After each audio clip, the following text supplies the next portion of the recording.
And welcome everybody to episode 11 of Comic Confidential, the weekly podcast where we bring you the week's comic-related news, views, and reviews. I'm your host Troy, and with me as always, he who knows fear and burns when he touches his own man thing, Kade. Hey, how you doing? Good, man. How are you? Oh, I had a great day today. Did you? Yeah. No technical difficulties whatsoever for this episode. Not at all. Not at all. Not 2 hours behind schedule. Not None at all. of that. Everything is run perfectly smoothly. I have a little bit of a special announcement. Not to me. Not to you, to everyone listening. We have a special guest with us today. Probably not really special to you guys out there, but he's special to us. Special to his mum. Special to his mum. Hopefully one day he'll become special to you guys as well. Sometime contributor and all-around good guy, Denis, has joined us for the entirety of this episode. Boys, how are we doing? Very well. We just said that, mate, weren't you listening? I was listening. I was too focused on the technical mess-ups. Yeah. Come on, man, get it together. We're here, though. We are here. So I would like to take the opportunity to thank Denis for joining us. He's going to help us out with our Marvel vs. DC battles. Yep. But knowing Denis, he's always got something to say, so he'll jump in every now and then when we're talking about the news, TV shows, all that sort of stuff. In the meantime, let me thank our wonderful listeners and subscribers, wherever you are around the world. We love you. We do. Thank you so much. Don't forget you can follow us on Facebook at Comic Confidential Podcast, Instagram and Twitter at Comic Con Pod. And of course, there's always the website, comicconpod.com. First time in my life, I have dropped the wwws. The W's are gone. Finally gone. I've realized that you don't need them. Yes. I have grown. Yes, follow us on all of those. Check out the website. It's amazing. Yeah. Yeah. Don't you think, Denis? I agree. Definitely. Go check us out. Excellent. Let's talk news. Yeah. Deadpool sequel's been confirmed. Yes, it has. Yeah. Fox states it as October 2017. Yep. Or potentially January 2018. Yeah, so... Because they released those... Oh, yeah, that's right. Yeah, it was the 2 dates. Yeah, sorry, I forgot about that second one. Mate. Catch up. Sorry. Good news, though. Tim Miller and Ryan Reynolds will both be back. Yes. Of course, fucking Ryan Reynolds would be. You would assume so. Right. Yeah, so this is a big deal. This is a big deal for a number of reasons. It took forever to get that damn movie out, and it's about time that they released something saying that they're going to do a new one. I think we all saw it coming, though, but making sure that Tim Miller and Ryan Reynolds are there, I think it's a very big deal. Yeah, and I think Tim Miller has referenced the fact that it's definitely going to involve cable. There is also, if you remember going back a while with the news, there was something in regards to the X-Force movie. Yeah. He has released... a statement, if you want to call it that, whatever. He spoke, and some words came out. Some words came out of his mouth, and he and basically he said that he wants the X-Force movie to be R-rated as well. So share that in common with the Deadpool movie, which I think would be pretty cool. I think we're going to see a lot of this. Actually, I think we're going to see a lot of these R-rated movies coming out, given the success of Deadpool. More and more, more and more, for sure. Yeah. I say bring it on. Definitely. I say bring it on. Speaking of successes. Batman vs. Superman has cracked $800 million worldwide, and it has leapfrogged Deadpool in the list of all-time worldwide grossing movies, landing at number 49, with this current weekend's results still to come. Top 50, baby. Top 50, baby. I told you. We saw it coming, though. Come on. Well, we here knew it was happening. Look, this movie was hate it or love it. This movie was always going to make $1 billion. Yeah, it's on its way. It's well on its way. If it doesn't have that, like if it doesn't crack that by this weekend, it'll definitely crack it pretty soon. I don't think it's going to reach top 10 heights or anything like that. But I do believe that it's going to still be quite successful, regardless of the negative reviews and all that sort of stuff. So it's almost in the black. It's almost in the black. Here we go. $1 billion, and it's starting to make money. There you go. Some exciting news though in that whole vein of Batman vs Superman and the Justice League. Spider-Man's Willem Dafoe has joined the cast. Really? Yes. So he's joined the cast along with Spider-Man's J.K. Simmons, as you know, as an unnamed character. Really? But apparently he's going to be a good guy this time. Which is weird for Willem Dafoe because he always looks like he's evil. He looks like a man who's going to mess some things up. Yeah, so. But this time he's going to mess them up for good. For good. Which he's going to use his powers for good. But it's really good because Willem Dafoe is a fantastic actor. Yeah. And again, joining this cast and this cast is expanding and it's starting to become really good. So I can't wait for that. We'll see as we'll talk more about that as it progresses and we find out sort of who he's going to play exactly. Are we going to make a call now and say Tobey Maguire's going to just make an appearance? You reckon? Just pop up? Let's just say it was so. You're crazy, Dennis. Yeah, You're on your own. yeah, mate. No one thinks that. Nobody thinks that. Is Tobey Maguire still alive? We don't know. What about Simon Garfunkel? Oh God, not this again. Andrew Garfield. Ah, that's it. Yeah. Sorry. Anyway, moving on. Moving on. There is some more casting news. Yeah, there is. Robert Downey Jr. will be appearing as Tony Stark in the Spider-Man Homecoming movie. That's pretty exciting. So, do you think this means Spider-Man is obviously Team Iron Man? Well, I think from everything that I've read so far, he does develop a pretty good connection with Tony Stark. Yeah, and I think that's where he's going to like come into this whole sort of thing. I don't think this movie's set as like a prequel to like the events of I don't think we've had any news on that. No. But I think this will be a continuation of that budding relationship between the two, which I think will be nice. And I think Robert Downey Jr. has got to be pretty close to like being the actor that has played his character the most. Yeah. Well, him and Wolverine would be. It was Hugh pretty Jackman close. that was up there. They'd have to be very freaking close, right? Like by now. Yeah, surely. We'll see. On that though, we spoke last week. I think it was about Michael Keaton has potentially come on to join that cast. Yeah. In a bad guy sort of role. Yep. It seems though that he has backed out of talks and will no longer be a part of this movie. Whether that changes again, we get this information like, it comes in daily or whatever. But who knows? But it seems to be, as for now, Michael Keaton is out. Robert Downey Jr. is in. No more not Birdman, Vulture. Birdman. Yeah, no, but the villain. Oh, you said he was going to be Vulture. Yeah, there goes that theory. Yeah. Way to go, mate. That's it. Stuffed it. And also, I guess the last bit of news for the week would have to be the fact that Marvel has dropped the release date for Inhumans, which was initially sometime in July 2019. Now, that doesn't mean that the show, like that the movie's been cancelled. It's just they've rearranged their scheduling a little bit based on a few things that have happened. There's things like you've got, I think they added Ant-Man and the Wasp. Yeah, they did. Was one of the ones that they added. There was a couple of others that they also added, and as well as like Walt Disney announced that they were going to do a new Indiana Jones movie, which will be coming out around the same time. So they've pushed Inhumans off its scheduling for now. There's also talk that date could potentially go to a Spider-Man sequel. Okay. But who knows? And, they do the Inhumans on the Marvel TV show. Yeah. So, maybe they're just going to drop that movie and, take it all into the TV show, make it actually something a little bit more interesting. Yeah, but do you honestly think you'll see like a Black Bolt or something on Agents of S.H.I.E.L.D.? Well, no, I don't think... You might see the start of a Black Bolt, but, that would obviously lend itself to him maybe appearing in... What's the start of a Black Bolt? A small Black Bolt. Just the tip of the bolt. Just the tip of the bolt. Just the tip. That little tuning fork that he has on his mask. You'll see that coming out the side That's of all the you'll doorway. see. Yeah.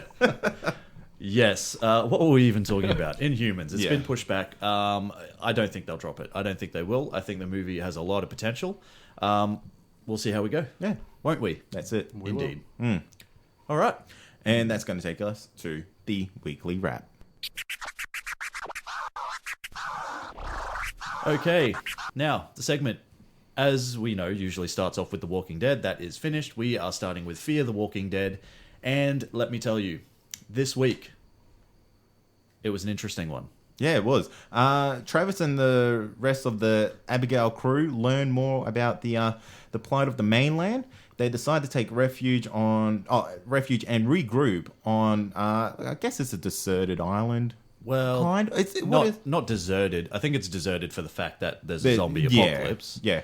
And they meet the, is it the Greery? The Greery. Family? Yeah. And there's George, Melissa, Seth, Willa, and Boychild. Yeah. Does anyone know what that kid's name was? No. Steve. Zach. Mr. Zachary. Who just runs out the door without a care. Yeah. Look, I was being somewhat facetious when I said that this was an interesting episode. Because to me, it was very, very hit and miss. Actually, I didn't mind it. Really? Yeah. I just find that the writers, they continue to struggle with finding any character depth. And they're developing a couple. Like I touched on it last week when I said that Strand, had some moments. Daniel Salazar had some moments. Again, the only really interesting one in this episode was probably Nick.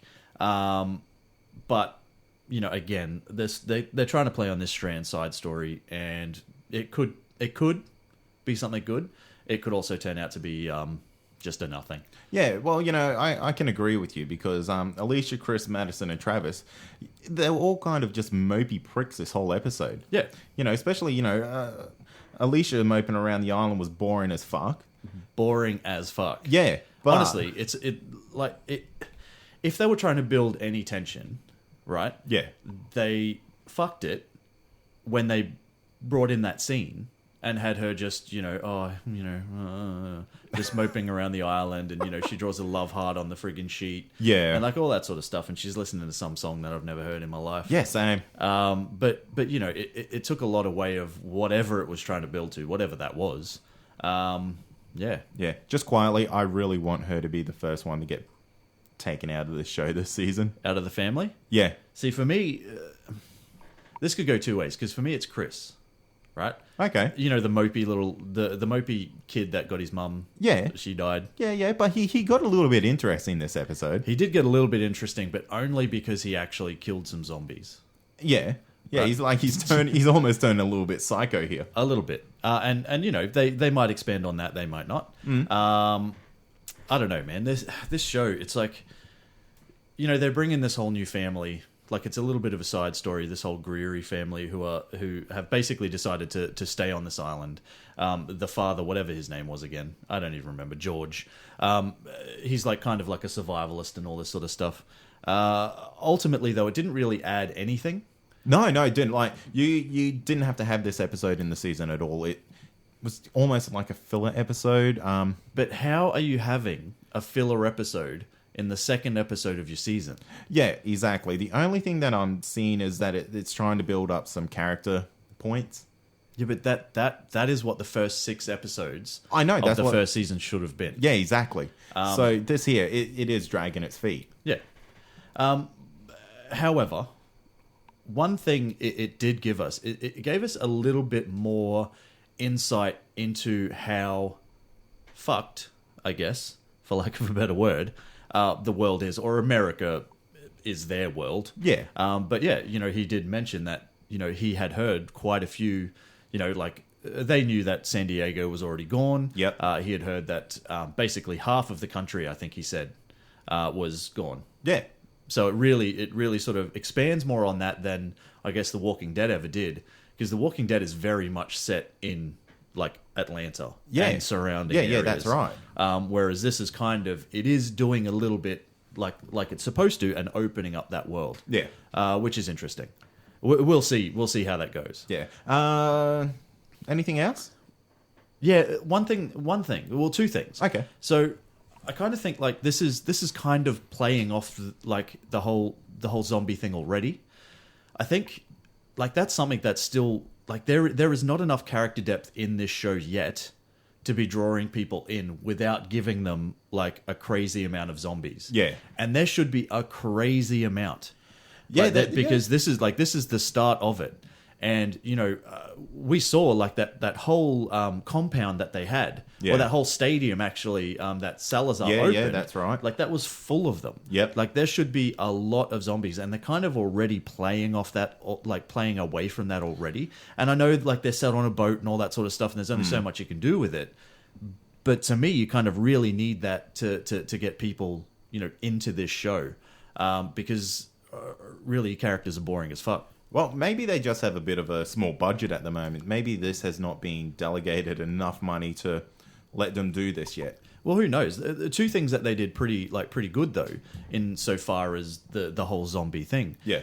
There was the first zombie that initially came out of the water right at the start. Yeah. Sort of just popping out of the beach. He's some sort of swimsuit model or whatever. And I thought that was pretty cool. Like, it was just the way it was set. Like, it was kind of like sunset-ish. Yeah. And it was, you sort of just saw his silhouette. And then he sort of, as he gradually came towards the beach, you kind of realized, he's a zombie.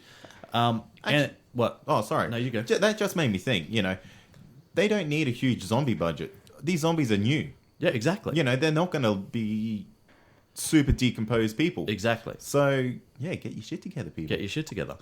But not only that, I will give them props for giving us probably the youngest on-screen zombie that we've had so far. Yeah. When young Willa, I think they mentioned that she was 6 years old. Basically, took her dad's pills. Yeah. Died, came back to life with some clever editing. Yeah. She bit her mum's face off. But I think that's cool. Can I say that? Can I say a 6-year-old zombie is cool? Yeah, well, Dennis? it is cool because looking at me. everyone's looking for a baby zombie, a super young zombie. Yeah. Because everyone wants to see what that's going to be like. Yeah. You haven't really seen it. I'm going to chime in quickly. I think no one's seen a baby zombie. It's the last thing they're going to expect to jump out at them, maybe bite their face off. Yeah, well, that's true. But this whole thing, they are going to have to add shock value to this show in order to draw people in, is basically what I'm saying. Yeah. I think this helps. Yeah, I think it does too. Anyway, whatever. What do you rate it? Look, I'll give it 3 out of 5, and I'm being generous. I feel like it was an okay episode, but okay, very borderline okay. Yep. So I'm going to give it 3 out of 5 pickaxes to the face. It was a little more interesting, but it didn't add anything to the story. I don't know. What about you? Yeah, no, I'm the same. 3 and a. Oh, yeah, 3 out of 5. 3 out of 5? 3 out of 5. Pickaxes to the face. Nice. Dennis doesn't actually watch this show, so we're not going to throw to him for a rating. But Fear returns next week with Ouroboros. So look out for that, whatever that means. Yeah. All right. Supergirl. Supergirl, yeah. This was the season finale. It saw Non try to destroy the Earth by making people's heads explode. Mm-hmm. Of course. And Superman is left bedridden. Mm-hmm. And Kara, once again, saves the day. From what? As she should, though. It is called Supergirl. Yeah, it's kind of her job to save the day. Now, look. This is the season finale. Okay, and we have spoken ill of this show for quite some time now. And this episode as well has a lot that we could continue to talk ill about. Just to cover over it very quickly, there was a very shit ending to the whole Myriad storyline. There was the second plot involving blowing up people's heads was also very shit. Fuck, that was like a thrown in idea. Oh man, it's like, I want to save the Earth, but hang on a sec, now I don't. I just want to kill everybody. Yeah. You know what I mean? Because my first plan didn't work. Yeah, big knee-jerk reaction there. Yeah. Superman left unconscious the entire time made no sense. Don't even bring him into it then. Yeah. We don't want to see his feet on a med bay bed because it doesn't make any sense. Yeah, it's fucked. Now think about this for a second. If he was actually as human as Maxwell Lord said he was, then if all the other humans are okay, shouldn't he then be okay? Right? There is absolutely no reason for have it, but I'm going to move on. Right? There were some overly cheesy farewells from Kara to every single person in her life, but for some reason not her mother, which I thought was strange. Or did she? Maybe I missed it. No, I don't think she did. I don't think she did either. I think at the end where she was saved from space by Alex instead of somebody like the Martian Manhunter, or don't you think that would be a good opportunity to introduce Superman? Yeah, but the thing is, she doesn't need oxygen. And that's exactly. She doesn't need oxygen. She can actually survive in space. Yes. So I don't know where any of this goes. My point, the whole point that I'm trying to build to is that while this finale and the season as a whole had a lot of shit, I think we need to just calm down, just for a day, and try to focus on some good, and send this show off with a fitting farewell. Let's try to be nice. Okay. All right? There are a couple of good things that I want to say about the show, and we can talk about the show as a whole because the season is now over. There are some genuinely likable people on the show. Yeah. Okay. Yeah. I agree. Yeah. Yeah. So I would rank Cat Grant right up there. Yeah. Callista Flockhart is great. Kara herself. Yeah. Yep. Yeah. No, she's good. I'll give you that. And John Jones, Martian Manhunter. Or Hank Henshaw, either way, whichever way you want to go it. I think he's pretty cool. That Win kid isn't too bad, like when he's not, pining over Kara and all that sort of stuff, when he's focusing on his own life and all that sort of stuff. So my point is, there are some really good, interesting characters that this show could have possibly built on. And I think the ending of the finale was kind of good, where her pod... Or not her pod, but another pod. A similar pod, which you presume is from Krypton. It looks like a Krypton pod. Yep. It's going to set up something for next season. Well, and that's the thing. The show has a lot of potential for next season. Yeah, it does. So I guess, who or what is in the pod. They were talking about possibly bringing Superboy into it. Yep. Superboy, for those of you wondering, probably won't be who is in the pod, purely because Superboy is technically a clone. He is. And will probably pop up somewhere from Cadmus or something like that, I would say. So, it could be anybody else in the pod. Yeah, but, Dog, maybe. Yeah, it could be. Yeah, it could be Crypto. Which, okay, but... And I read that on the internet. Yeah. Somebody had written that's it's a really big theory going out there. Don't you think, if you saw your dog for the first time in however long it's been, you wouldn't be like, oh my God. You'd be like, come here, please. You'd be overly excited, and you'd just want to hug the shit out of it and all that sort of stuff. You wouldn't be taken aback. No. Or maybe it's how the fuck did this dog get in the pod? Just they're from Krypton, so they could have different emotions towards dogs. Well, that's true. But she's been on Earth for long enough to know our emotions, right? Yeah. No, that's why she wasn't affected by Myria. Oh, I don't know. Don't get me started. Don't get me started. They did talk about the fact that they were probably going to bring Tom Welling somehow into this whole thing, and Smallville as a town, which I think would be cool. You still got the whole Cadmus and that whole storyline. Dean Cain is still around somewhere, so he could make a comeback. And I guess the fact that Kara got a promotion could lead to something. Well, yeah, that's it. You never know how this show's really going to go because it's lazy writing. It is. It's... I said be positive. I'm trying. But no, it could give her something better to do. It will make the writers work harder. Yeah. I guess what I'm trying to build to, right? This is the whole thing that I'm trying to build to. This whole air of positivity, right? Is that, we want to wish everybody on the show all the best. Yeah. Whether it's the actors or the people that work behind the scenes. Yeah, all the staff. All the staff. The catering guy, the guy who gives them their sandwiches. The key grip. I don't know what that is, but I boom always operator. See it in the movie titles. But all these people, we wish them the best of luck and the absolute greatest of success with whatever they choose to do going forward, whether that's a second season of Supergirl or whether they move on to something else. Yeah. Thank you for attempting to bring Supergirl into our homes. You didn't quite deliver the way we probably expected you to. Yeah. And for that reason, we are going to drop this show for next season, even if it is picked up. Yeah, that's it. This is your farewell. Yeah, so this is your farewell, Supergirl, and all the wonderful actors and talented crew who have worked on it. Thank you so much for trying, but we won't be back. Yeah. We're going to focus on some other things. Seeing as it's a season finale, let's give it a rating out of 10. Rating out of 10. Okay, I will give it 5 out of 10. Okay. 5 out of 10 pieces of sentimental red kryptonite from that one episode that I actually enjoyed. Being obviously the red kryptonite episode. I figured. I can't even remember what it's called. Falling. It was. Was it? It was called Falling. There you go. Look, the show had potential, but ultimately it fell short, well short of my expectations at least. Yeah. How about you? Yeah, I think that's about the best you could give it. Yeah. Yeah, 5 out of 10. Okay. Farewell, Supergirl. We salute you. See you next time, but no. But no. See you next time, but not.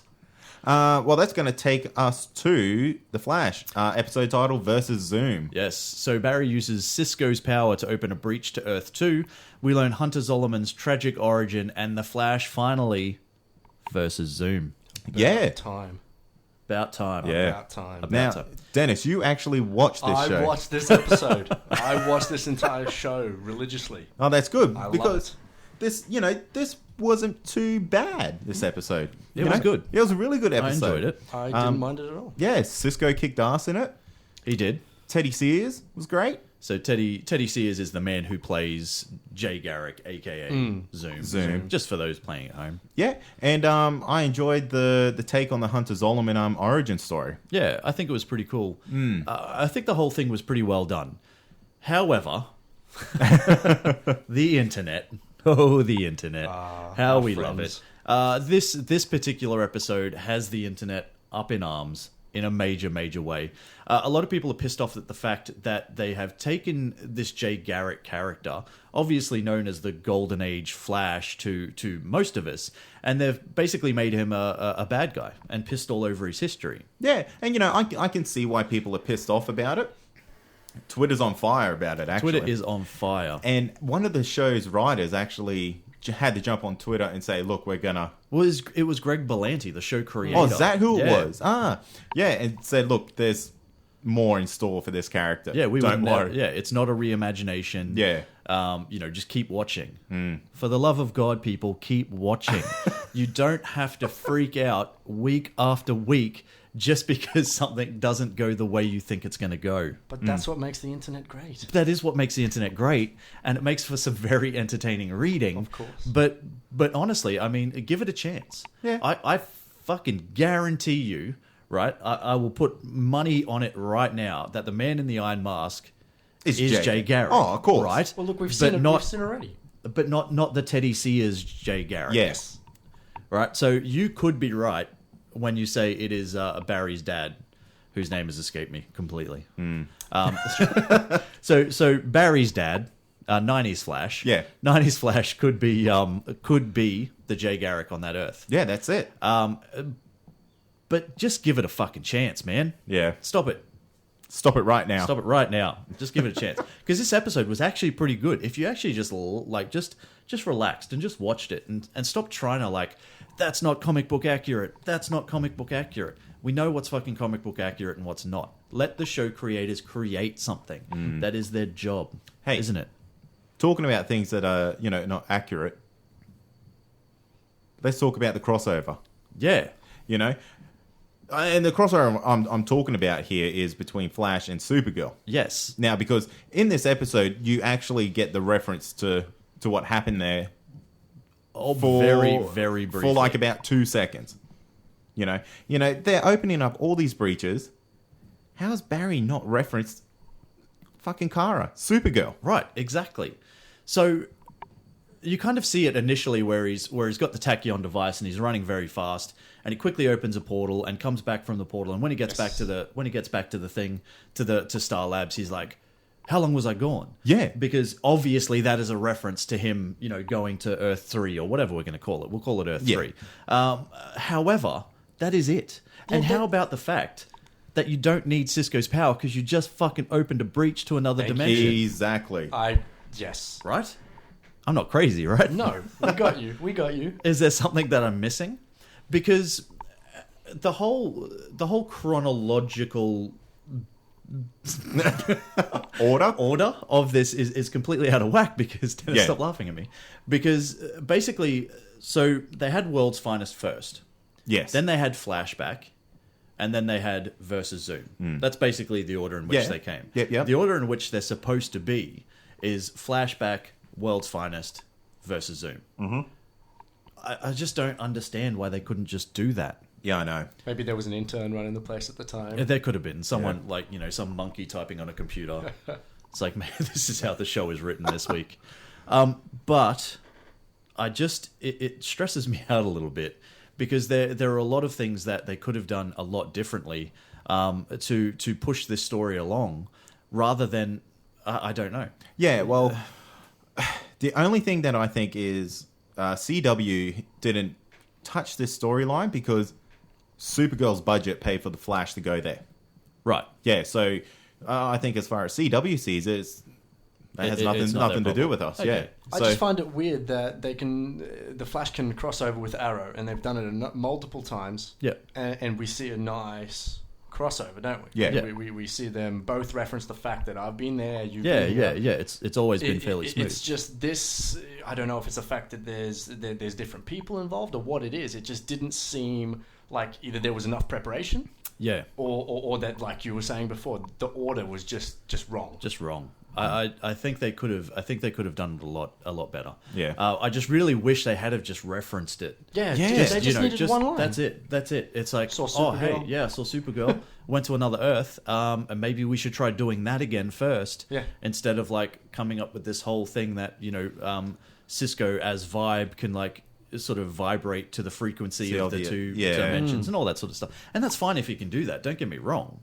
Like, I'm happy for them to build on that storyline. Yeah. Just reference the fact that he has actually already crossed into another Earth without having to actually do That's that right. with the Do it tachyon himself. device That's itself. it. Anyway, let's move on. We could talk about that for a while. I want to give you my dick move of the week. okay. Oh, here we go. Here we go. These are This is my my dick favourite. move of the week. So I understand that that they have to build to something, right? And so the whole premise of this story is that Zoom has come along. So first of all, Barry has, for whatever reason, decided that yes, we 100% have to put all of my friends' lives in danger by opening up a portal to Earth 2 and allowing Zoom to come back to my Earth. Yeah. All right? Now, the guy is already... So they reference the fact that Barry is now 4 times quicker than Zoom, Yes. right? They did say that, right? But he still got away. Yeah, right. Okay, but this is what I'm getting at. Okay, this is what I'm getting at. So there are a couple of reasons that Barry Allen gets my dick move of the week, and I'll tell you why. Yeah. So 2 reasons. So one is that they found out Hunter Zolomond's tragic origin story, which was very similar in the sense to Barry Allen's himself. Yeah. So, his... like Actually, this actually plays off a comic. Barry gets he loses his speed force and gets it back doing something very similar. So I think this is paying homage to that. Probably. Yeah. But my point is, so Barry has been through hell with the death of his mother and all that sort of stuff, right? But instead of actually just being a nice guy about it, he actually uses Hunter Zolomond's tragedy, right? The same sort of tragedy that he went through Yeah. to capture him. Yeah. Which is a dick move. But that's not my biggest dick move. I don't think that's like that bad of a thing No, when this neither- guy's gone neither around. do I. He's a hero. Okay, he yes. saw a weakness, Okay, I will- and he took it. I will reference the fact that apparently this guy had killed 23 people Yeah. before he even became Thank Zoom. you. That's fine. I will let that slide. This one I won't, though. This one I won't. Because so Zoom comes back and he kidnaps Wally West, right? And so he's basically like, I will give you back Wally West if you give me your Speed Force. Right? Yeah. That's what happened, right? So anyway, so all this happens and Zoom brings back Wally West and they get Wally West back. I think I know where you're going. Right? So, if you are currently 4 times faster than Yes, Zoom, thank you. right? Why are you then actually going through with the plan once you have the person who was kidnapped back? Yep. Don't let me finish because I'm not done here. Why would you then, give him your Speed Force, basically become human, and allow another one of your friends, Caitlin Snow, to be kidnapped right in front of you when you were 4 times faster than the dude already? You had actually gotten to where you needed to be to beat Zoom, and you had the opportunity to do so, yet what you, for some reason, decided to do was actually I'm a good guy here. Yeah. I'm going to keep up my end of the bargain. Yeah. You gave me Wally back. Here's my Speed Force. Can I throw in as well? It wasn't like he had this slight second to react. Yes. For instance. Yeah. It was Wally was given back. Now let's spend about half an hour or so. I don't know. I imagine Caitlin's pretty quick and good at what she does. So, yeah, to fix Yes, they everything, are get in the me what lab. I need, Then- and then Jay do what needs to Garrick, happen. Zoom is right there telling his story. Speed punch the guy Yeah. in the face. Fucking- You're 4 times faster than him. Yeah, what's he going to do? He could have chosen. Anyway, Rich. Barry Allen, you get my dick move of the week for basically allowing all of this to happen when you were already in a position And to... at the start, did Wells not say to him, "Keep your friends safe. Don't do this. Yeah. Do not go Yep. through with this." moving on. Let's move on. All right. What do you rate it? Oh, wait. You done yet? I am done. Okay. I am done. I will happily move on. All right. Good. I've had my rage. My God. Barry Allen, Put that forehead vein away. Yeah, Shit, sorry. mate. calm down, everybody. A rating? Yeah. You? All right. What'd you give it this week? I didn't mind it, apart from the stupidness Yep. of everything. Yep. I'm going to give it a 4 out of 5. Yep. Only because, I've wanted the show to come back for the last Yeah, fucking... yeah, we've I been swear waiting it's been for a long 20 time. weeks. Yep. So, yeah. It wasn't that bad of an episode. Just a few little silly points to it. Yeah. It definitely did have a very frustrating ending. I'm also getting pretty sick of these shows, and they've done it for the longest time. And it's obviously a way to build drama, but they always revolve them around the hero losing their powers. Yeah. It happens all the time. Happened in Smallville every second episode. Fuck. Basically. Well- Look, I will. I agree with you though. I'll give it 4 out of 5. I did think it was a pretty good episode. One of the better episodes of a while. I think the hate that it's getting on the internet is unnecessary, and I look forward to it next week when it comes back with Back to Normal. Did you want to give it a rating, Dennis? Yeah. No, I'm with you guys. 4 sounds like a nice, fair rating given what we just discussed. Excellent. Fantastic. All right. That's going to take us to Arrow, which Arrow. is still on break. It is still on break. Did they not just take a break? Was there not a break? This is CW, mate. They CW, play for mate. 3 So episodes. this is my gripe, right? Previously, they were in line with the Flash, and I knew which episode I was up to. Yep. Now they're like one episode. Now it's behind all each over other. the place. Well, when they do their crossovers, they do get back into line. Yeah. That's their important part. However, can I just say that I don't actually know if the showrunners and the writers on Arrow know what they're doing at all right now. I don't know if they know where the show is headed, and I don't know if they know where it's building to. It does return, as we said, on the 27th of April, which is next week, with Canary Cry. Look, I don't know about you guys, but this show really needs to get its shit together in order to keep its interest. Yeah, it's starting to go towards the realm of Supergirl here for me. Yeah. It's just shit at the moment. It seems that these episodes are filler towards something, but even then we don't know what it's going towards. But towards so it's just, what? Yeah, that's exactly right. Yeah. So it's just filler for nothing. I mean, we saw at the start of this season someone had died, right? Which I think it's safe to say we found out who that is now. Yeah. But it's still, like you say, we don't think that they've gotten to a point where they actually know what they're doing. It seems this season is a filler for hopefully a new season. Maybe, but that's a very good point in the sense that they referenced that at the start, this was going to be the biggest thing. And yes, okay, it's taken us 17 or 18 episodes 18 episodes to get to this point where we finally see who has died. Is that what they were building to this season? Is that it? Maybe.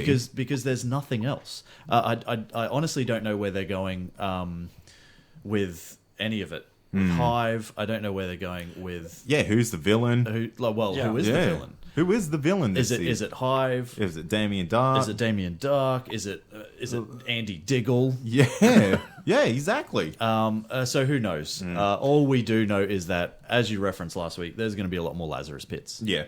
I'm just going to point something out to you here. Yep. We haven't had the funeral scene yet. No, we haven't. Now, let me throw back to the very first episode of Arrow. Yeah.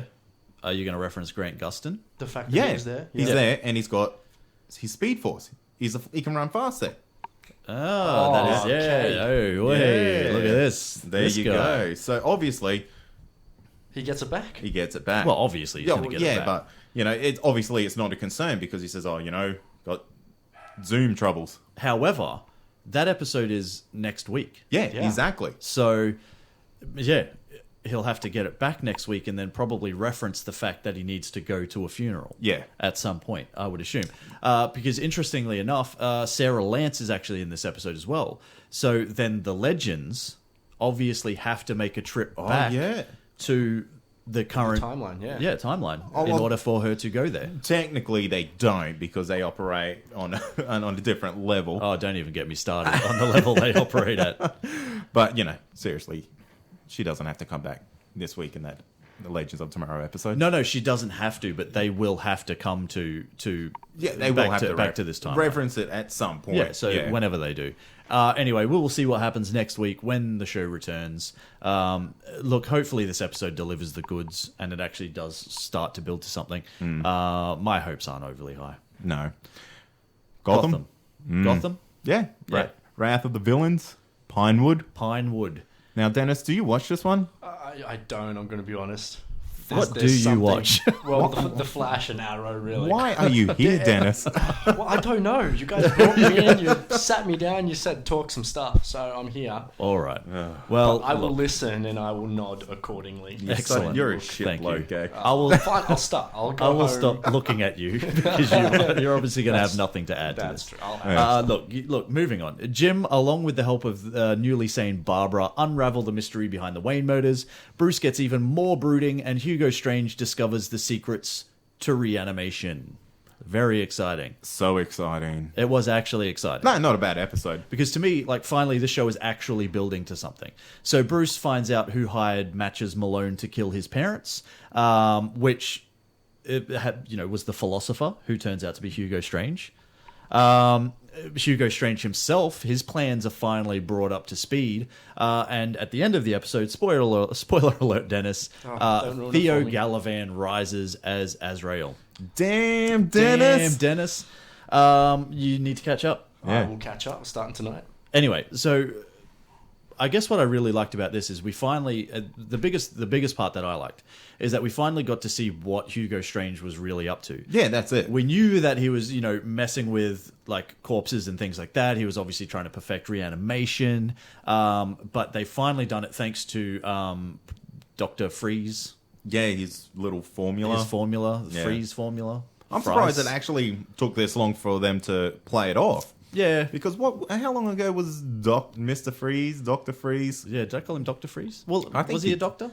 I think he was. I don't know, anyway. He should No, be. Yeah, He should Who be. knows? Anyway, Unofficial Dr. Freeze. Dr. Cool. So we've, and we're now up to speed in the fact that their patient 44 is Theo Galavan, which the internet ruined for us weeks ago. We knew that was Yeah. coming. And yes, at the end he rises as Azrael.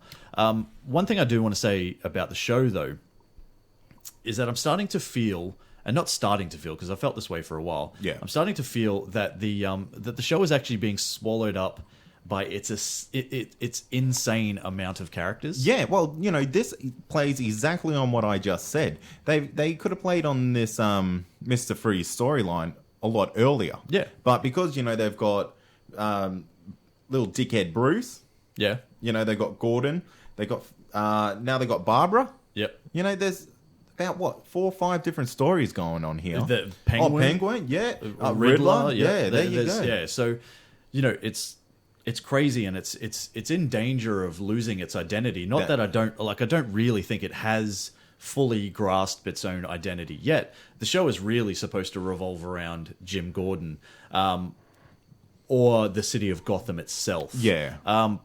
But You kind of got a little mishmash of stories. yeah, a little bit too much. Yeah. There's okay to have a side story, but it's Yeah. like every week it's a different side story Yeah, from a that's it. different character. And you get about like a 10-minute snippet of someone else's story that it might lead into next week. Yeah. So, it is building, but it's just doing it in the slowest way possible. Yeah, but still, I did actually enjoy this episode. Yeah. Well, Barbara was better. She was better. Yeah, I'm still not fussed on her, so she can still fuck off. Yeah, she could fuck off. Yeah. I don't really care. But, the whole Pinewood storyline was a little bit hit and miss for me. Yeah, I understand why they had to do it. Yeah. I just don't know if they had to focus so much on it. Like, Yeah. did they have to bring in another character again Exactly. to build on this story? Isn't there another way that they could have figured this whole thing out? You would think so. One thing that I did read on the internet, which I thought was clever, is that basically, if you look at it, Lucius Fox is the character that has broken this whole thing wide. Like, he is the one who has done all the work. Yeah. He got the computers back up and running. Yep. He's the one who pieced together the whole Thomas Wayne, Pine Woods, Yeah. the philosopher, all that sort of stuff. The guy gets 2 minutes of screen time like an episode, if that. Oh yeah, it's ridiculous. And he is actually the main driving force behind the whole storyline itself. Yeah. More than Jim Gordon, more Yeah. than anybody else involved, he is the guy that has broken this whole case wide open, and the guy can barely get a word in. Yeah, that's right. And that goes back to my whole point: is there's just too many characters. Yeah, exactly. They're just trying to like. Do you remember the movie Street Fighter with Van Damme? Mm-hmm. Right? How terrible was that movie? Right, the movie was shit. Because what they tried to do is they tried to cram every single Street Fighter character that they possibly could into that movie, and it's like And there was they no had focus. yeah, there was no focus, there was no like a lot of the actors were shit. Let's be honest, Van Damme is not a great actor. No. Kylie Minogue is terrible. There are a lot of other people who were not great, but my point is that they just tried to like jam all these characters in, and that's how they tried to make the show, the movie work, and it didn't. And that's what the show is in danger of doing. Yeah, I agree. But Victor Freeze was back, and he was cool. He's got his new suit. Yeah. That was pretty special. Yeah, it was. I like that. Yeah. I wish they had had like some sort of like helmet, Like visor type thing? yeah, like a little bit of a goldfish bowl over the head or something like that, which would have been cool, but they didn't, and that's fine. Yeah. It's just when people are shooting at you, how is it that nobody ever shoots you in the head? Do you know what I mean? It's illegal. I know it's like, apparently it's illegal. It's illegal to shoot people in the head, mate. Oh, okay, that's fair. Especially like That's near the fair. mouth area. Look, and I know, in police training and all that sort of stuff, because obviously I know all about this sort of stuff. Yeah. But they do talk aim for center mass and all that sort of thing. But if you're shooting a guy and he's obviously wearing a bulletproof vest, armor, the whole thing, You go for the at some fishbowl. point you just shoot him in the flesh part, which is his head or his face. But they didn't. But anyway, that's a nothing thing for me. I just wanted to reference it. Did you catch the Joker reference in this episode? No, I missed it. So, it's in the part where Mr. Freeze first arrives, and they show like a wide-angled shot Yeah. of him standing there. And the building to his right has a massive, it's basically got the eyes and then the big red mouth made up out of a whole bunch of ha's. Oh, really? Like, ha, ha, ha, ha, like that. So, I'm wondering, right, if this is in actual, like, if it's an actual reference to the Joker, Yep. if they're referencing Jerome, who we know is still being held captive, well, not held captive, like he's in one of the tubes Yeah. of Hugo Strange, so he could bring him back to life. So is it him? Is it inspired by him? Or is there a Joker already out there that they haven't brought into the show yet? Well, I don't know if you remember, I think it was earlier this season, when Jerome was, running around as, and I'm doing air quotes here, as the Joker. Yeah. After he died, there was like this whole little flurry of people kind of looked like they had a Joker virus. Yeah, So maybe it's just something continuing on from that. maybe. Who knows? We'll see what happens. Yeah. They don't put these things in shows for nothing. That's for sure. So if it's there, it's there for a reason. Yeah, that's right. But we'll see. We shall see as the show progresses. So, the big reveal at the end was Theo Galavan Yeah. being reanimated, killing a whole bunch of nurses. Can I ask you something? Yes. Can you grow a beard when you're dead? No. Can Theo Galavan? Maybe. I mean, we could give it a go. I'm pretty sure. I am pretty sure that Theo Galavan was very, very much clean shaven. Yeah. When he was killed by the Penguin and Jim Gordon. Yeah. Right, I'm pretty sure. I will go back and I will check it, and I will make 100% sure. However, when he wakes up from being reanimated, he's got like a full, probably close to a week's growth on his face. Yeah. I don't think that's Unless- actually possible. Unless Right? he's been I'm going to reanimated. Google this while you guys... Okay, you chat. Google Yeah. it. You find out for us. I know your hair looks like it grows when you're dead, but that's because your skin is pulling away from it. Yeah. But this guy, Or like I know your nails grow. yeah, it's the same thing. Yeah. So maybe he's been reanimated for a week, and old Hugo is a bit slow off the mark. Yeah, maybe. I don't know. Maybe they just, Dennis has got something. I've got some answers. Okay. This guy's got a BA in anthropology. I imagine that means something. Yep. Is it possible for a beard to grow after death? In short, no. Once you die, your cells begin to die and everything stops growing. you, your hair, and your fingernails. There you Oh, go. well, there you go. We caught you out, Gotham. Yeah. That was a How is this comic book show not accurate? Yeah. That was a quick Google. I mean, come on, Yeah, Gotham. come on. If If Dennis can do if it, I could Google that, if Dennis can Google it, yeah. This is why I don't watch. Well, The you inaccuracies. should work for Gotham. Yeah.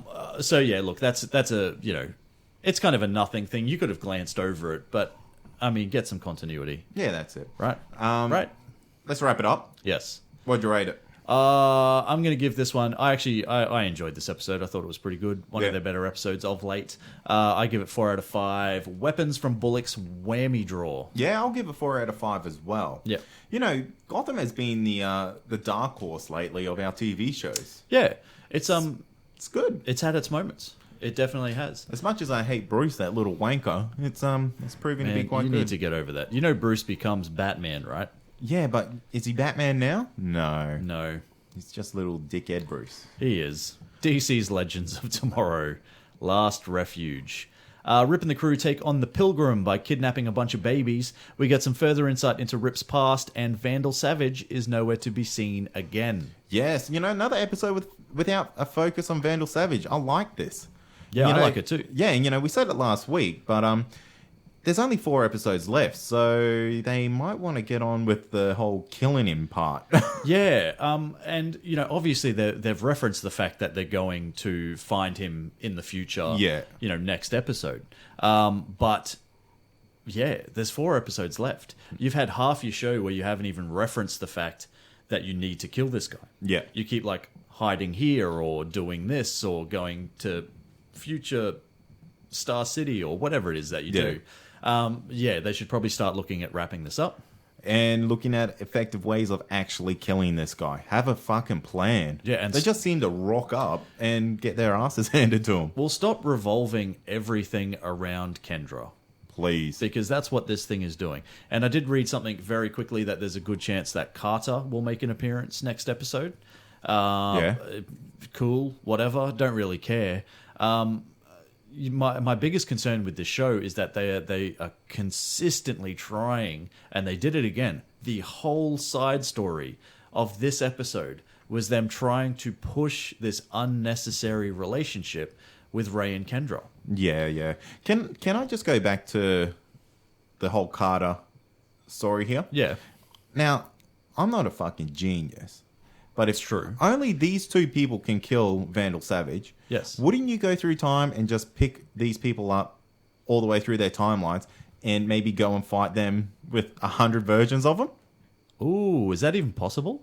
Can you do that? Yeah, well, I don't know, but Dennis, I'm looking at you. Well, Google I'm trying to. whether you can travel through time Well, and pick in up the- past versions of yourself. well, no, well, you can. We saw it this episode. In the Flash, he made a comment. Jay Garrick Actually, no, went you're through. right. They did that in this episode. Exactly. They picked up. Why am I even questioning it? That's the whole premise of what this episode Yeah, was going about. back to pick the, Yeah. I guess, baby versions up. Yes. My God, man.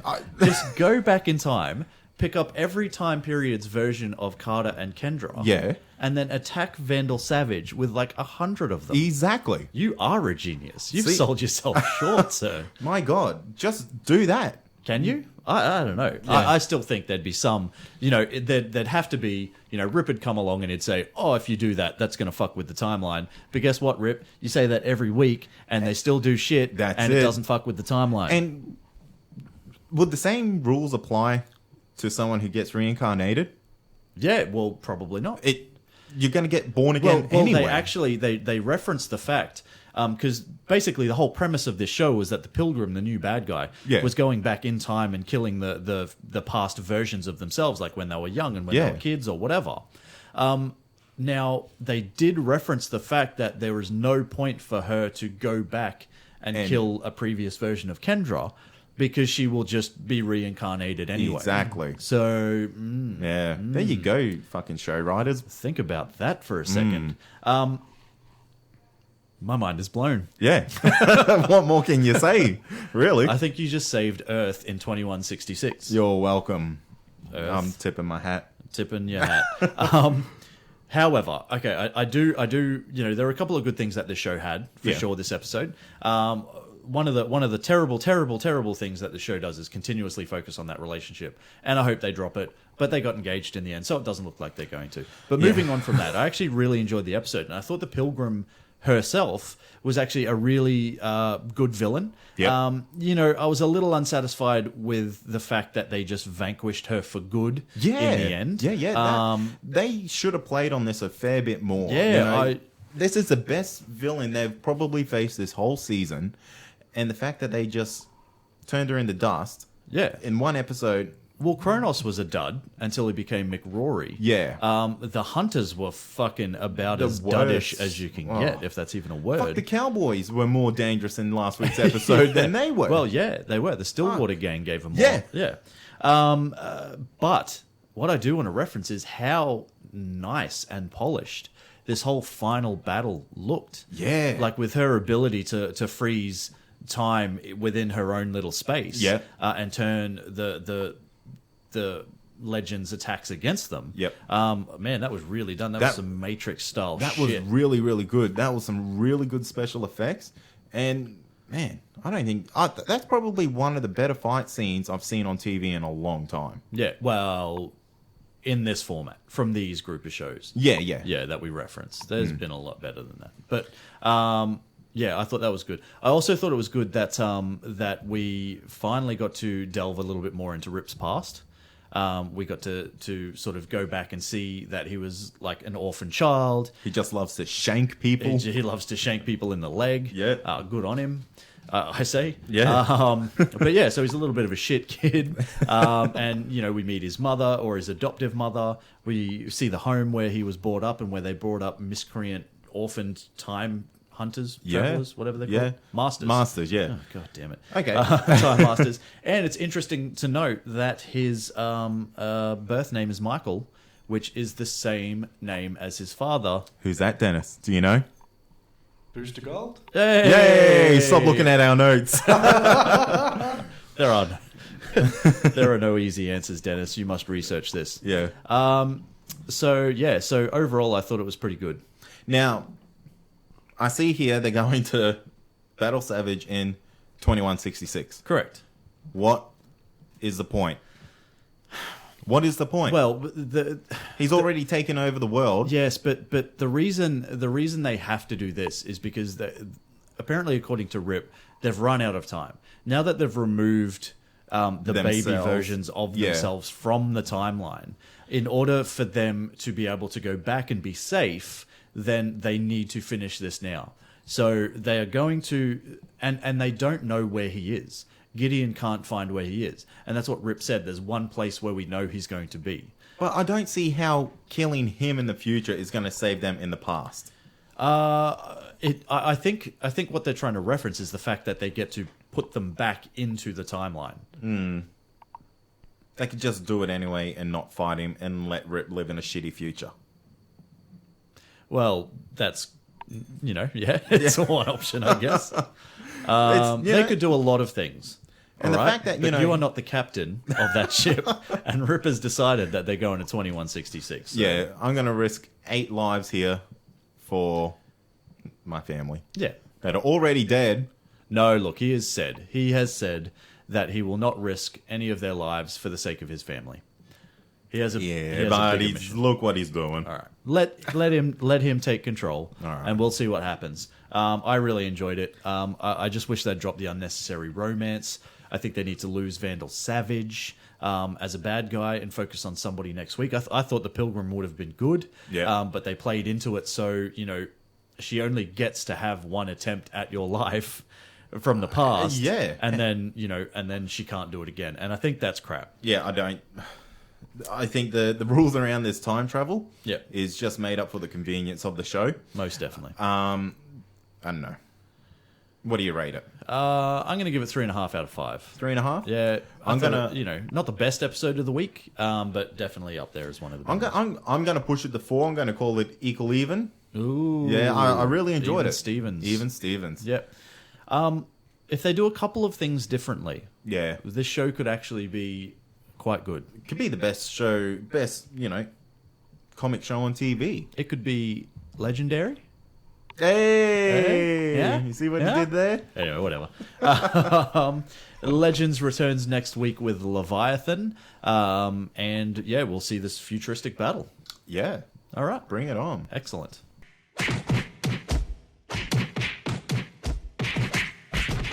So, here we are. This week, Troy, Dennis, and myself have gathered up all your incredible feedback, and as promised, we are here to deliver your top three Marvel vs. DC fights. Yes. So, we have each picked one, and let me tell you, there are some amazing selections. We're going to break down each one, and most importantly, give you guys the credit you deserve. Yes, we will. And please, let us know how you think we did. Did we get it right? Is there anything you change? How much do you love us? Let us know all that sort of stuff. Anyway, I'm going to kick things off with Wonder Woman vs. Juggernaut. Okay, now, should we let you say your shit first and then say... Yeah, let me say my piece. Yeah. And then you guys can come in and, you can debate the shit out So of it. we won't chime in over the top of your... Do not chime in. Yeah, sweet. Shut your mouth. Shut your damn mouth. Sweet. I've done a lot of that today, so I think we are. Yeah, but I think, I will say my piece and then you guys please chime in. We'll debate the whole thing. Obviously, there's going to be a lot of Well, controversy. you've got your result part there, so I reckon when you get to that... Yeah. Then fucking free game, mate. You're dead. All right. Anyway, as I said, Wonder Woman vs. Juggernaut. So I want to thank Shane G, who suggested this heavyweight matchup via Facebook. I say Shane G because I don't really want to give the guy his last name out. But you know who you are. Thanks again for the pick, Shane, mate. Your prize is in the mail. Spoiler alert. There's nothing in the mail. I'm sorry. But thank you. Fuck, you're a shit bloke, mate. I didn't have anything to give him other than my praise and my thanks. He would have perked up too. He's like, oh, mail. Anyway. So, let's do this. All right, Wonder Woman vs. Juggernaut. All right, so, in the red corner, standing 6 foot tall and weighing a mere 59 kilos. She was molded out of clay by her mother and granted life and powers by the Greek gods themselves. She's an Amazonian warrior princess who is famously one of the most powerful beings in the DC universe, as well as a highly skilled hand-to-hand fighter. Hailing all the way from the island of Themyscira, it's Diana Prince, aka Wonder Woman. I feel like we should play some theme music here, but I'm not going to do that. Okay, that's great. That Wonder Woman song was shit, remember it? Yeah, don't Yeah. do it. Wonder Woman. Okay, and in the blue corner, standing 9 feet 5 inches tall and weighing a massive 861 kilos, he is the half-brother of Charles Xavier, and while not a mutant, he is the possessor of a limitless amount of strength, durability, and invulnerability, thanks to him possessing the Crimson Gem of Sidorak. Hailing from Berkeley, California, it's Kane Marco, aka the Juggernaut. All right, so I'm going to break these two down, and I've just spoken about the Juggernaut, so I'll break the Juggernaut down first. He has immense superhuman strength and speed. He's an unstoppable force when moving forward. He has unmatched durability, a healing factor which makes him practically immortal, a force field and armor that is powered by the magic of the gem. He has knocked out cold or subdued such Marvel powerhouses as The Thing, Colossus, Venom, Captain Britain, Rhino, and Scar, just to name a few. However, it's his run-ins with Thor and the Hulk that make him even more impressive, almost killing Thor with a bear hug and drowning the Hulk with one arm, stopping only because he was commanded to. His punches can cause earthquakes. He has beaten 50-foot Celestials. He can survive being crushed by 1 trillion tons of rock. And he's physically ripped a hole in the fabric of space and time. His weaknesses? Psionic and telepathic attacks, but only if he loses his famed helmet. So, Wonder Woman. Wonder Woman has superhuman strength matching close to that of Superman. She has superhuman speed, durability, flight. She's an Amazonian-trained fighter, has mystical gauntlets forged from the shield of Zeus. She has a lasso of truth and a magic sword, as well as many other gifts granted to her by the gods. She has overpowered Supergirl. She's fought Doomsday, Captain Marvel, and not only has she beaten every member of the Justice League, she's also fought and beaten gods like Hercules and Ares. However, it was her ability to stand toe-to-toe with an enraged Superman that is probably her most impressive feat, fighting through immense physical pain and even surviving a punch that sent her to the sun. Oh yeah, and she also lifted her entire island in the air. So there's that. Her weaknesses, piercing attacks, limitations to her stamina, and her human need for sustenance. So, how do I think it went? So basically, this bitch will lose if she ain't eating. Well, maybe. Let's see. Look, All right. in all honesty, for me, it's the Juggernaut. And I know that's going to be controversial, right? Very controversial. However, unless Wonder Woman can throw him into the sun or completely remove him from the field of battle, there is no way she wins in a knockdown, drag-him-out fight. Her weapons are magic-based, as is the Juggernaut's force field and armor. She cannot physically damage him, yet she herself can be and has been before physically damaged. She can tire and relies on food and water to live. The Juggernaut doesn't. She is fast, but so is the Juggernaut.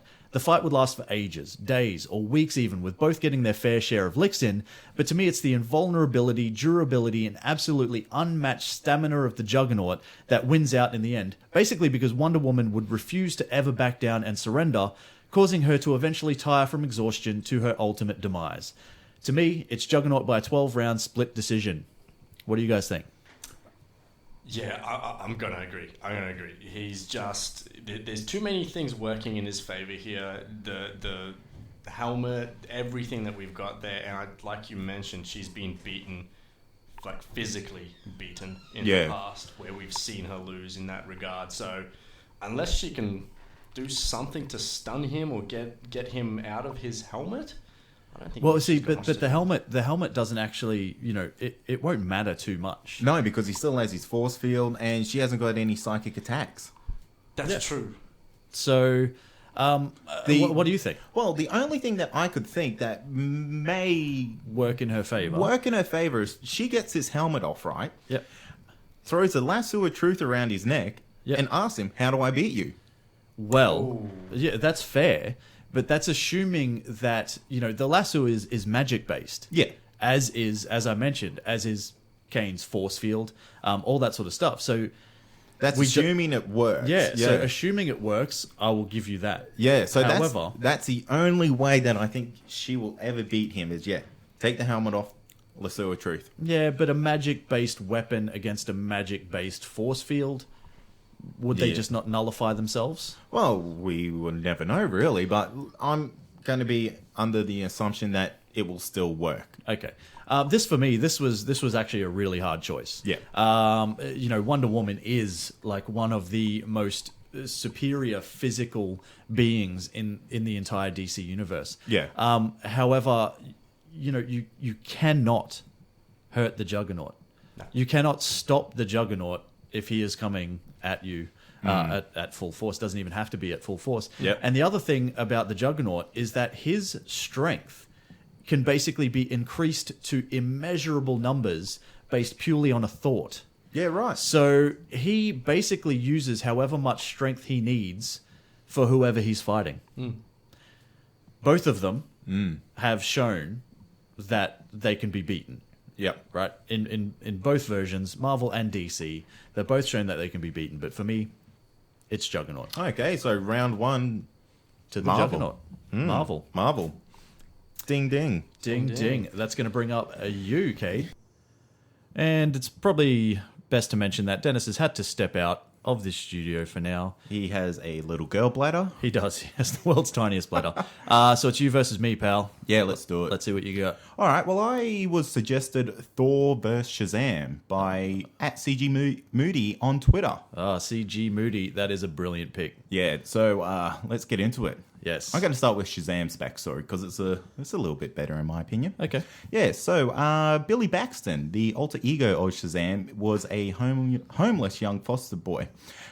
He was led into a mysterious secret subway tunnel. Ooh. Yeah, it's very interesting. okay. And upon arriving in the Shazam. Shazam, and upon arriving in the tunnel, he sees 7 statues representing the 7 deadly enemies of man, which are pride, envy, greed, hatred, selfishness, laziness, and injustice. Is that the same as the 7 deadly sins? Sort of. Sort of. Yeah, like laziness is sloth. Yeah. All that sort of stuff. I think it's very similar. Yeah, very similar. And anyway, what Billy didn't know about the lair, it was, I guess, someone was living in there. That person was the great wizard Shazam, who grants him the power of 6 gods. And simply by saying the word Shazam, it will produce a bolt of magic lightning which transforms Billy into Shazam. And speaking the word again will reverse the action. So basically another bolt of lightning turns back into the little boy. So just let me get this straight. So this kid basically just walks into a mysterious subway tunnel, and instead of getting, kidnapped or worse, Yeah. he actually gets granted the power of 6 gods. He does, and it's 7 gods. 7. 6. 6. No, it's 6. How do you spell Shazam? 6 gods. Yeah, 6 gods. He's actually selected because he's had a pretty shitty upbringing and he's quite positive. No, that makes a lot more sense. Yeah, and the wizard can see that he has, a better future in front of him. Yeah. So he's, I guess, deemed worthy. Yeah. Yeah. Wizards. So crazy with their beards. Yeah, aren't they? Yeah. And anyway, his abilities are based off the gods that make up his name. Yes. So he has the wisdom of Solomon, Yep. the strength of Hercules, which obviously represents the letter H. Yep. Of course, giving him superhuman strength. He's got the stamina of Atlas, and this basically gives him the ability to do things non-stop. Sure, he'll get tired, but you get the point. Yeah. He's got the power of Zeus, and as you know, Zeus is the ancient god, Greek god of the skies. He also controls the lightning, so in this case, Shazam is the god of the skies in the DC universe. Yeah. Very similar to someone else, isn't Yeah, it? isn't it? A little bit. He's got the courage of Achilles, so, to be a superhero, you need to have the courage, and no one has more courage than Achilles. That's true. What about Courage the Cowardly Dog? I've never heard of him. No. I think his name is just Courage. Oh, is it? He's a cowardly dog, Oh, so there he you- has no courage. No I courage. think it's ironic. Yeah, very I don't ironic. actually know. Continue. Alanis Morissette, get onto that. He's also got the speed of Mercury, which, grants Billy the ability to run as fast as lightning, which not many people know. Now, he also has flight, so despite having the power of Zeus and the speed of Mercury, this also grants him the ability to fly. Excellent. Yeah, so Okay. I don't know how those two powers mixed and do that, but apparently it does. Yep. He also has a genius level intellect, and he knows magic. So he can basically cast lightning spells, control the emission, and the magical electrical things that go on, basically. Sure. Yeah, Sounds very technical. it's so technical. However, he does have a few weaknesses. His transformation, Yep. obviously. Yeah. So if he says the word Shazam, he will transform back into his human self. Okay. He's susceptible to psionic attacks.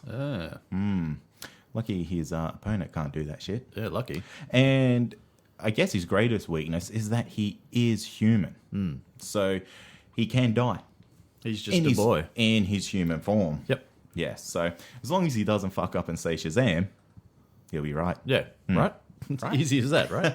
However, his opponent, Thor, we all know Thor. We do. Yes, Thor is based on the Norse mythology deity of the same name. He is the Asgardian god of thunder and possesses the enchanted hammer. Say it. Mjolnir? What is it? Say it for me. You can't even. No, now you've put me on the spot. It's Yeah. Mjolnir. Mjolnir. Molnir. We'll just call You know it what the it hammer. is. You guys have all seen Yeah. the Avengers, god damn it. It's open to interpretation. We're not here for friggin' ancient Asgardian translations. Yes. Well, anyway, although Thor is a god, he's really not immortal, but he is quite invulnerable. Yes. Yeah.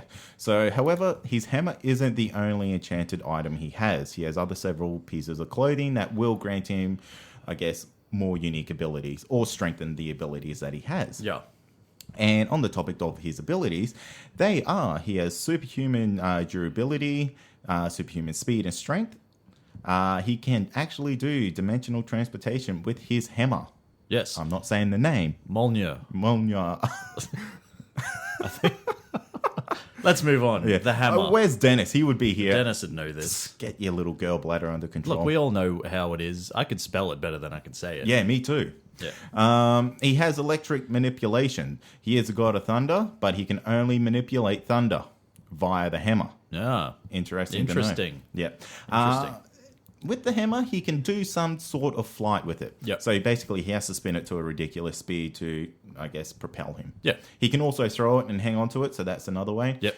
However, that's only straight lines that he can kind of go in. Yeah. So keep that in mind. Okay. He also has weather manipulation. Yep. However, again, he can only do this with his hammer. Cool. So this will bring us to his weaknesses. And of course, his hammer, while it's his greatest strength, it's also his greatest weakness. So without it, he's just a strong guy. Yeah. Who, he can fight pretty well, he's pretty fast, all that. Yeah. However, it is a good source. Now, he also has to be worthy. So let's say he fights a little bit dirty. Yeah. The All-Father, Odin, can strip this ability away from him to wield the hammer. Interesting. Yeah. So, and another thing is, he can be hurt by mortals. Like just emotionally? Or I guess emotionally and Like- physically. by Jane? Yeah. Yeah. That bitch. Just break his heart. Okay, so how do you mean hurt by mortals? Oh, well, while he is quite invulnerable, he's not invincible. Right. So, Tony Stark can hurt him. Yeah, Captain okay. America can hurt Yeah, him. fair. So, you don't So you have... punch him in the face, hard enough, he'll feel it. Yeah, exactly. Yeah, okay. So, that just lets you know, while he is a god, he is beatable. Yeah. So, So, this brings us to the outcome. the big question. How do you think it's going to go? All right, well, Shazam has the power of 6 gods. Correct? The power of Zeus is like that of Odin's, and with the power, with the speed of Mercury, I don't think Thor could touch him. Yeah. Thor's quick, but he's not as quick as lightning. Yeah. He also has Shazam has the wisdom of Solomon, and I think Thor hasn't really shown to be the smartest person out there. He's very egotistical. Yeah, very arrogant. he is. I guess. He's very battle hardened. Yep. He's not the high intellect of the Asgardian world. Yep.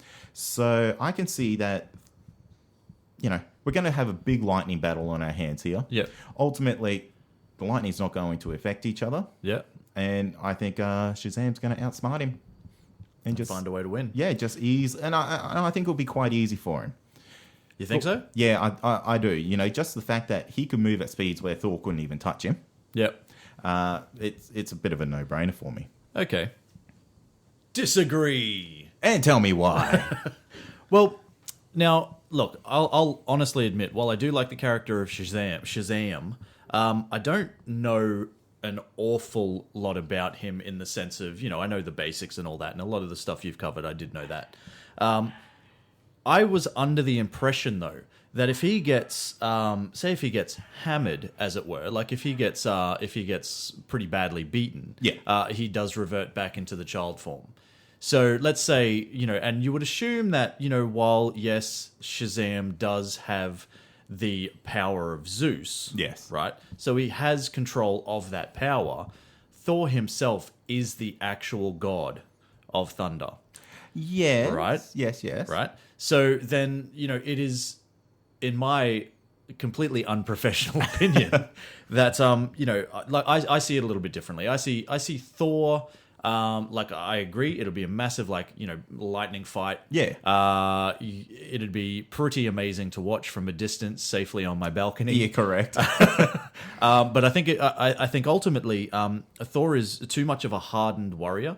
I understand that that Shazam has the wisdom of Solomon and stuff like that, but I don't think he has the fighting prowess that someone like Thor possesses. Yeah. I think Thor, calls on the power, the almighty power of the thunder and lightning, because he does have his hammer, right? And he strikes down Shazam, reverts him back to his kid form, and then he just throws him into the sun. Everyone's getting thrown into the sun. I don't know if I thought it was that strong to I throw don't in think the he is. sun. but you know what I mean. Like he basically gets him back in kid form and then beats him to a pulp. So you think if Thor got his hands on him, he would win? Yes. Now, because you spoke about his hammer and how he relies on his hammer, but how does he lose that? It's not like if it, because he can call his hammer. He can call it from the other side of the world if he has Yeah. to. And it's not like if he drops it on the ground for whatever reason, Shazam can go and pick it up, right? I don't think he's ever been proven worthy to pick it up. Well, no, but Or he has hasn't. he? Exactly, this is the thing. Nothing shows that he's not worthy because he is a god. And he's a child Yeah, who has done nothing wrong. exactly. So, Interesting. yeah, this one is a tough one. Yeah, it's kind of like the whole, would the lasso work on Juggernaut? Exactly. Would Shazam be able to pick up Thor's hammer? Yeah. Because he's been proven worthy to become Shazam. Yeah. To take the abilities of 6 gods. Yeah, that's true. So, you're not some chump off the street. Yeah, I guess the key word for me is the ability of 6 gods, Yes. rather than actually being a god. Yes. That's the biggest difference for me.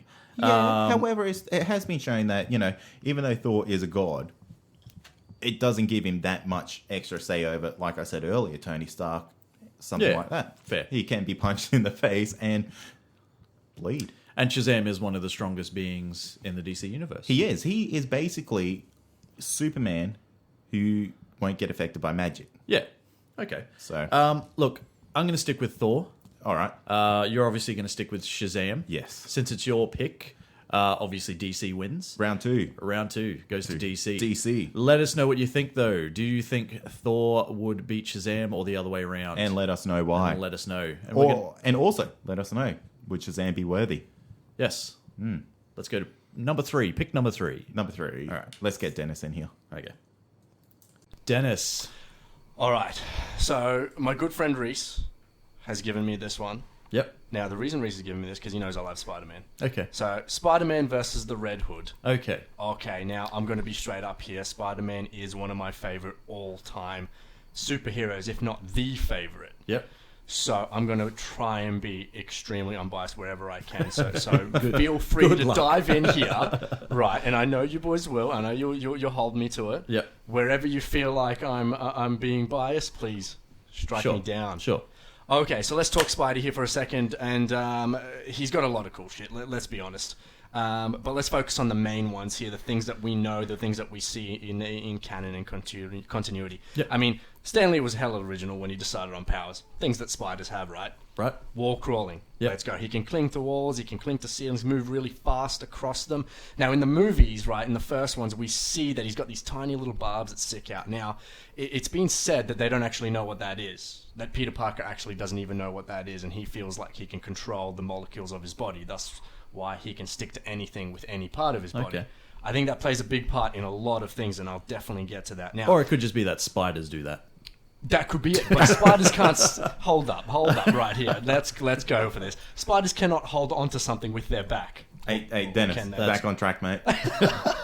We don't need to know All right. the actual characteristics of a spider. He's got enhanced human abilities, so it means things like enhanced strength, speed, enhanced balance, reflexes, and believe it or not, even a healing factor. Now we've seen Spider-Man have a enhanced healing factor in the past, where he can cocoon himself in a web and completely come back to life from even death or close to death, which is absolutely awesome. Now, one of the big things, my favorite thing, Spidey sense, Yep. right? He's not Spider-Man without a Spidey sense. So what is it? Well, Stan Lee has defined it as a metacognitive ability where it warns Spidey of impending danger, things incoming, that sort of stuff. It's like a tingling sensation in the back of the neck Yep. that says move out of the way, or it's this close, or what he needs to do. Now, Yep. that's all well and good. But we've even seen Miles Morales, the latest Spider-Man, have the ability to see visions of the future using his spider sense. So, awesome. Now, one thing that gets overlooked with Spider-Man a lot is his genius level intellect. The man is fucking smart, alright? To the point where I would argue he's smarter than Batman. Yep. He's got a lot of wins under his belt simply because he was able to calculate things very quickly and make sure that he did everything right in the fight. So, that's where I'm going to leave it at that. Okay. Nice. Yeah, good, Clear, good. concise, good. All right, so let's move on to the Red Hood. What do we know? Well, he's an anti-hero in the same sense that Deadpool is an anti-hero, but without the mouth or the insanity in that sort of case. So he will do good, but he will do bad to achieve good. Yes. So we know him as Jason Todd, former Robin and pupil of Batman. So we can expect him already to be extremely well trained. So let's break down his abilities here. He's got a healing factor. In the comics, he was killed and resurrected using the Lazarus Pit. Hey. Oh, our You favorite love thing. that pit. Now, what this has done is given the ability to heal from most wounds very, very quickly. He's at peak physical condition, being trained by Batman. You'd expect to be, wouldn't you? To the point where he's been said to be be superior to Olympic level athletes. With the endurance similar to that of Nightwing, Dick Grayson as we know him. Master martial artist, once again, Batman played a big role here. He's trained him in every martial arts under the sun, so that's going to play a big part in this as well. We've seen him take on people like the Green Arrow and also take on Batman and Nightwing at the same time and go towards a stalemate. Hey, all right, so that's not bad. That's not bad that's at all. pretty He good. knows what he's doing, right? Do you think that's because he's just doing a little bit of a dirty fighting? Where I reckon he could be. I reckon Yeah. he knows too much, right? Yeah. Look, acrobatics and swordplay. As Robin, he was taught gymnastics and fencing, given an upper edge when he's fighting hand to hand with melee weapons as well. So he's got that under his belt.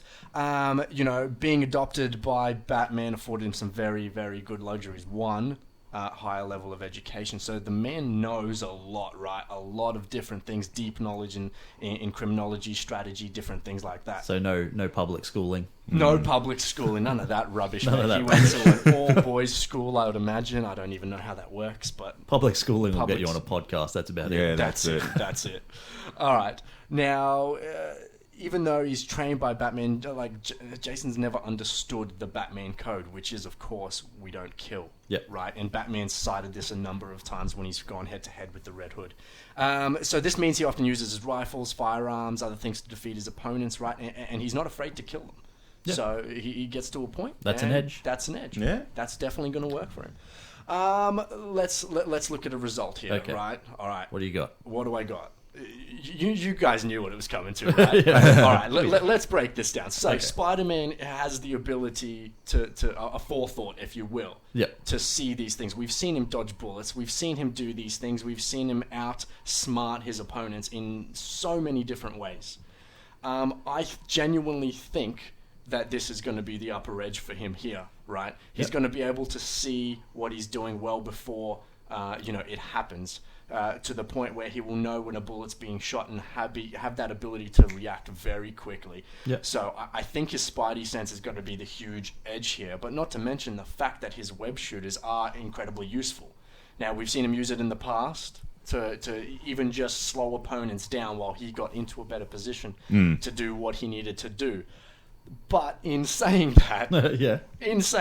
it's the Red Hood. He's trained by Batman, for God's sake. He knows his shit. He's got all of these martial arts under his belt. He can strategize so well that he would have gone into this fight knowing that Spider-Man would, have all of these abilities and have this ability of, precognition, let's call it, and to do this sort of thing. So I'm going to have to leave it up to you. You guys know my thoughts. No, you guys are going to chime in. You're going to chime in. That's but not my- how my- this That's a works, cop-out. Dennis. All right. Well, look. Give it's us a Spider-Man. winner. Yeah. It's Spider-Man. Spider-Man? Hands Spider-Man. down, Spider-Man's got him. Okay. Oh. All right. Okay. right. That's okay. That's good. Well, you go. Well, I think he's wrong. Okay. But why? Why? Because the Red Hood would come prepared for this shit. He's trained by Batman. Yeah. And Batman... We've covered that. Yeah, and what's Batman's number one thing? If given time, he can defeat anyone. Exactly. Look, and this is an interesting thing with this whole thing because we can either play it as in they know about each other, Yeah. or you can play it like they actually have no idea who the other one is. Like they were 'Cause just they thrown are at from, each other and Yeah, gone because they are Yeah. from different universes or whatever. Yeah. Yeah. Different realities, different comic books, all that sort Yeah. of stuff. So you would have to assume, right, as long as they haven't met in some sort of previous crossover, Yeah. that they would have no idea as to like who the other one is. Yeah. And what And their it's abilities for are. that reason I give it to Spider-Man. Yeah, right. Because you're right. You're exactly right in the sense that both Batman and Jason Todd as the Red Hood and all that sort of stuff, they are, calculating and well and truly pre-planned for any, like they know all the weaknesses of all the people that they're ever going to go against. Yeah. Batman actually has a way to take down every member of the Justice League Correct. if he needs to Yes. and all that sort of stuff. Yes. And you would assume that would have been imparted onto Jason Todd, Yeah. as it would have been to Dick Grayson and so Yeah. on and so forth. However, we have to look at this like they probably don't know each other. Okay. So it's harder for Jason Todd to come into this prepared for that. he would probably have no idea. He would very quickly get an understanding of how agile, quick, strong, all that sort of stuff that Spider-Man is. But it's the spider sense that is the key player. Here. Yeah. Because that is something that you wouldn't be able to get an idea of when first facing an opponent. So without knowing how to stop Spider-Man, right? If he figured out a way to stop his Spidey sense, then definitely, yes. You know what? I think there's a way there. So if he can work out that Spider-Man's not immune to sonic sounds and things like that, which puts him off. Exactly. Then for sure. You know, but if given time, he would most definitely find a way to fuck with Spider-Man's spider sense. Yeah, okay, fair enough. Now let me throw this question to you. Yeah. Is there anyone similar to Spider-Man in the DC universe? I was thinking about this. Because you might, he may have fought someone who has the abilities very similar to this already, so he could know how to combat this straight away. Yes. See, Yeah, a look- lot of Red Hood's sort of villains are similar to Batman's villains, like, the Killer Croc and so on. Yeah. Yeah. Let us know. Yeah. definitely. Let us know, by all means. Let us know if there is somebody similar in the DC universe, similar in most aspects to Spider-Man. I can't think of one just off the top of my head, Yeah, unfortunately. no, either can I. But if there is, let us know. That could be a very good point. Maybe he has faced someone, but it's still, for me, a spider sense. That precognition is not something that you can pick up without actually knowing about it. Yeah. So that's it. So round 1 goes to Marvel. Round 2 goes to DC. And round 3 Goes to Marvel. goes to Marvel. Or are we going to let the fans decide this one? Oh, You know what? Let's do it. Yeah. Let's do it. Okay. Because I'm divided. I don't know the facts on this yet. Okay. Well, I think we were all divided in a lot of it. We had different sort of opinions there, didn't we? Yeah. Well, that's the whole point of this whole thing. It was always going to be every pick that you ever pick, ever, when Is you're ever, always right. when you're ever bringing DC fans against Marvel fans and bringing their characters together to match up is always, you're never going to have the right answer. That's right. Can I just say, the real winners here, comics. Aren't they? Oh my Aren't god. It's very nice of you. Cut this shit out. Aren't the real winners the fans? That's Yeah. true. They are. We get a bit of everything. But yeah, look, so that's it. But by all means, let us know on Facebook or Twitter or wherever you want. Let us know what you think, who you think would have won. And yeah, that's it. But thanks everyone for, I think, who did we have? We had Shane G from Facebook. We had CG Moody from Twitter. Twitter. And we had Dennis's mate. Dennis's mate, Reese. Well done. That's Dennis, great. mate, you need to get out more. Yeah, I do. All Mine- right. Thanks once again, everybody. Yeah. Thanks, Moving guys. along. All right, so it's normally time for Get to Know Your Favorite Hero, the segment where we talk about comic books related usually to the main segment that we're talking about. But we've covered off a mountain of stuff today, so we won't really leave you with any comics this week, sadly. However, in truth, a lot of the Marvel and DC crossovers are traditionally not the best stories written. But I do want to give props to a few. So we've got Uncanny X-Men and the New Teen Titans from the 80s, written by legend Chris Claremont and penciled by Walt Simonson. Batman Punisher Deadly Knights, the 1994 crossover written by John Romita Jr. And of course the massive Justice League of America and Avengers crossover from the early 2000s, written by Kurt Busiek and penciled by George Perez. These are definitely some of the standouts if you want to check them out. And speaking of checking things out, please make sure you check out our good friends Kasplat Comics and Collectibles. To experience the best of comic and pop culture, go to kasplatcomics.com.au or jump on Facebook and check out their page, Kasplat Comics and Collectibles. These guys are the real deal. And of course, we'll make sure we always, as we always do, leave a link in our show notes. Every episode. Every episode. And actually, it's worth noting, there's Free Comic Book Day coming up next week. Is it next week or the week after? It's the week after, I believe. Yeah, so really go in and check these guys out. Yes, do that. Have a look at their Facebook page for the exact date. I think it's the 7th of May. But yeah, make sure you check it out. Free comics. Don't quote Troy on his dates. We know what he's like. Don't quote me on dates at all. Anyway, that's going to do it for another episode. Yeah. Thanks once again to everybody, listeners, quote him. subscribers, Do it. anybody who downloads it or whatever it is you do. Yeah. Thanks for listening. Don't forget to leave us a rating on iTunes. Oh, you're on that again, are you? Yeah, well, we have to. Yeah. Leave us a rating on iTunes. Thanks, of course, to Denis for joining us in the studio today and helping us out with our Marvel vs. DC matchups. Thanks for having me, guys. It was really good. Yeah. No worries. Anytime. You looked very animated. I've never seen anyone speak so much with their Thanks for having hands me, guys. It was like you really did. good. Really enjoyed Yeah. it. Through the entire show. Anytime. Mate, I thought you were like, I thought you're Basically, doing, we're like dance battling with our man, I hands. thought you're doing like Spider-Man actions. Like, Don't forget, you can follow us on Facebook really? at Comic Confidential Podcast, Instagram and Twitter at Comic Con Pod, and of course the website comicconpod.com. So that's it. As always, I'm Troy, and I'm Kade. And I'm Denis. and this has been Comic Confidential. Peace. See you. And I'm Dennis. And this has been Comic Confidential. Peace.